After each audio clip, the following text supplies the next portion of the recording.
there, Deputy. You looking real pretty. Oh, he's a teddy bear, ain't you, Deputy? Sweet cheeks himself. Hi, Sheriff. Hi, Charlie. Cup of hot tea, please, Linda. It's not too strong for you as a sheriff. Hey, Sheriff, how come these little towns hire such candy asses for cops? That's Archie. Never mind. That tells me something. What? You haven't been through this town before. Now, what makes you so damn sure of that? Because this little town would ruin those pearly white teeth of yours. Little candy asses. That would be the biggest mistake you made all day. Now get out of town.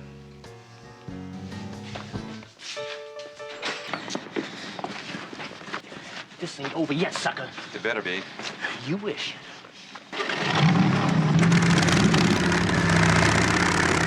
I was getting really mad. You know, you can only let these types go so far. Walk soft and carry a big stick. That's always been my motto.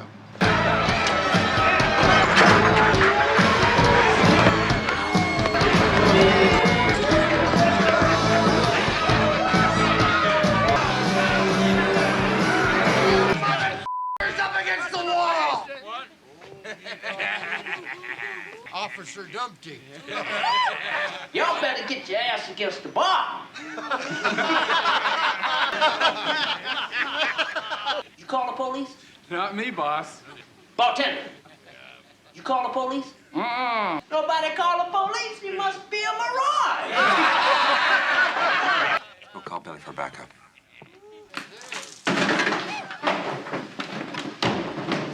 No, cowboy. You got a lot of balls walking in here, but this time your ass is grass, mister. Break your neck like a twig.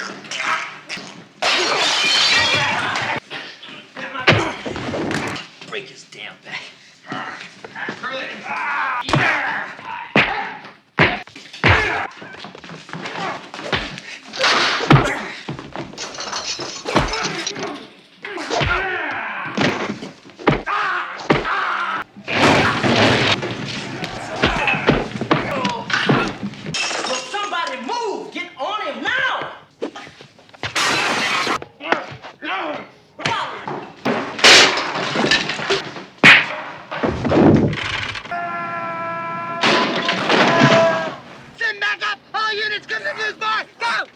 Need any help, Sheriff?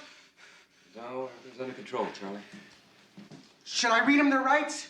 The story begins in a small, quiet town in Texas with John Kirby, who stays in a room in a boarding house owned by a kind single mother who lives there with her children. Although the family treats him well, the normal sounds of the kids playing make him uncomfortable, showing that something isn't right with him. When one of the kids informs him that his psychiatrist is on the phone, Kirby takes the call with visible agitation. On the line, Dr. Thomas Hallman listens as Kirby admits he is depressed and can no longer maintain control over his thoughts. The doctor urgently instructs him to come to the hospital, but Kirby insists he can't get there by himself. The conversation ends without resolution, leaving Kirby alone with his worsening instability. Those kids can drive you nuts, don't they? But you don't have to be rude. Overwhelmed by his deteriorating mental state, Kirby walks to the chicken coop and retrieves an axe. Armed and consumed by violent impulses, he re-enters the house with the intention of killing the family members.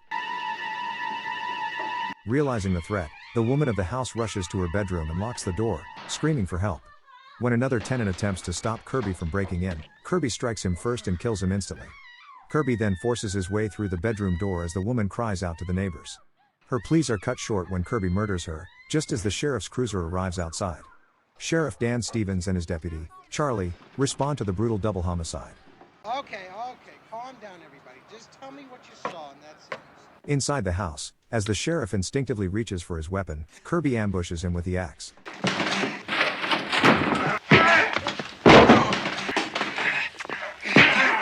Kirby tries to flee after a struggle, but the sheriff overpowers him and places him under arrest as backup officers arrive.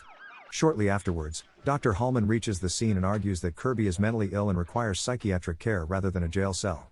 However, before they can transport him, Kirby breaks free from his handcuffs and attacks the officer. With no other option, the police open fire and shoot him down. Severely wounded and on the brink of death, John Kirby is taken to a medical institute where Thomas works alongside two geneticists, Dr. Philip Spires and Dr. Paul Vaughn. Despite their relentless efforts to save him, Kirby shows no signs of recovery, and Dr. Tom Hallman officially pronounces him dead. Silverfill, the man's dead. No, he's not. Dr. Phillip, however, refuses to accept the verdict. Insisting that Kirby still exhibits faint neural impulses, he proposes using an experimental formula he developed with Dr. Vaughn, one designed to enhance cellular strength and accelerate regeneration. Dr. Hallman strongly objects, arguing that Kirby is a diagnosed psychopath and that the formula has never been approved for human trials. Say, let this man die in peace.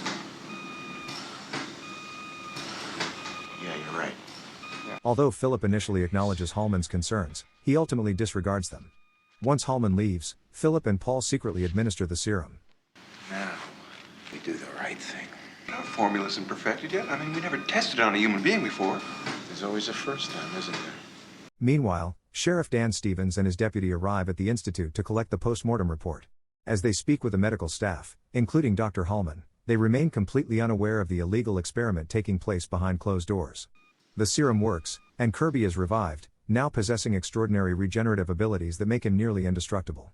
However, the procedure leaves him mute. Sheriff Stevens encounters his former girlfriend named Allison, Dr. Hallman's sister, who also works at the Institute. She informs him that the autopsy report is still pending and advises him to return the following day.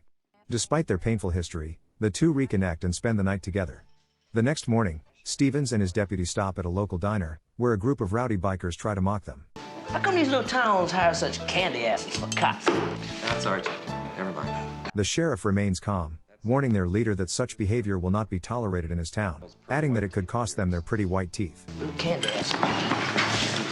That would be the biggest mistake you made all day. Now get out of town.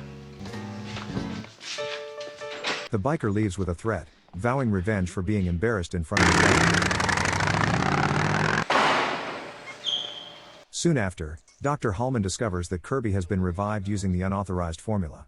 Realizing the grave legal and ethical consequences, he confronts Phillip and Paul. What is this crap, stealing human bodies and tampering with them for our own experiments? So listen to me, man. Now, either you terminate Kirby or I'm going to do it. Who the hell do you think you're talking?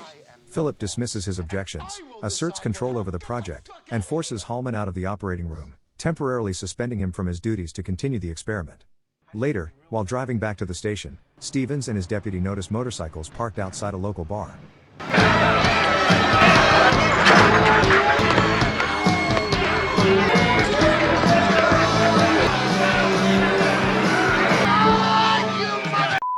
Up against the wall!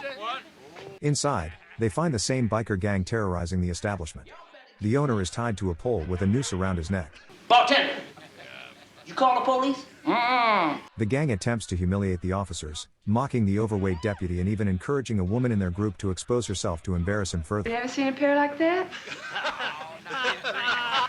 Charlie. Recognizing the escalating threat, Stevens instructs his deputy to call for backup. When the gang leader threatens to break his back, the sheriff responds decisively. You got a lot of balls walking in here, but this time your ass is grass, mister.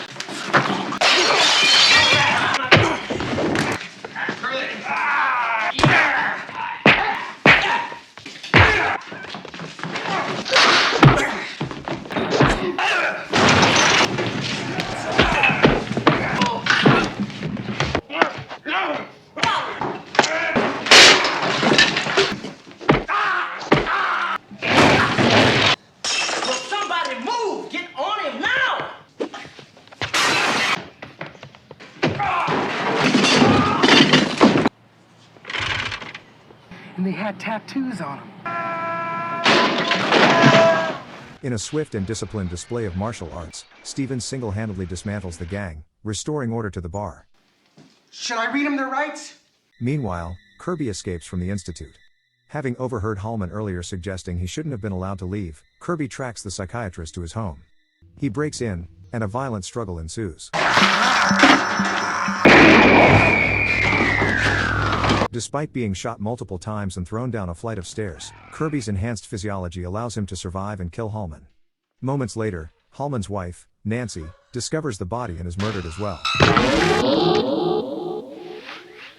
Unaware of the tragedy, Dan invites Allison on a mountain trip in hopes of rekindling their relationship. She agrees but returns home to gather her belongings. There, she discovers the bodies of her brother and sister-in-law.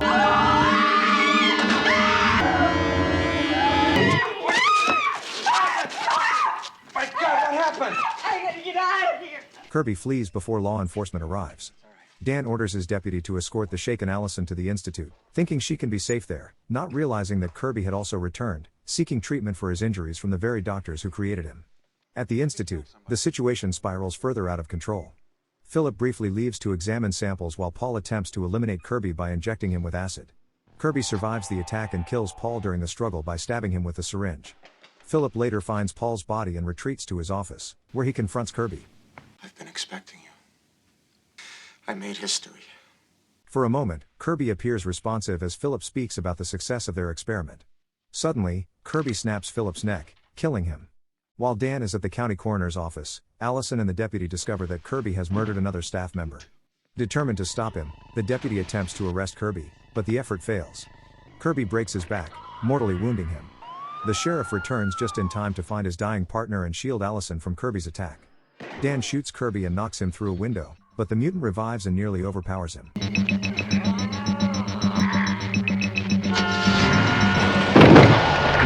Clinging to the sheriff's car as Dan and Allison attempt to escape, Kirby smashes through the rear window, forcing them to jump out. The vehicle crashes and explodes, engulfing Kirby in flames. Though severely burned, he dives into a nearby lake and quickly regenerates. Allison watches from a safer spot as Dan engages Kirby in hand-to-hand combat.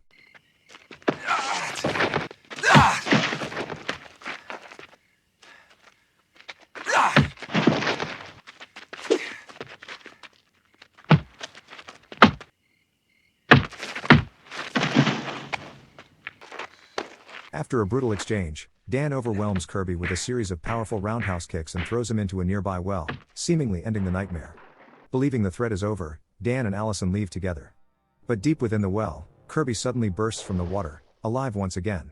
Subscribe for more dramas like this, and don't forget to like this video, it really helps the channel grow.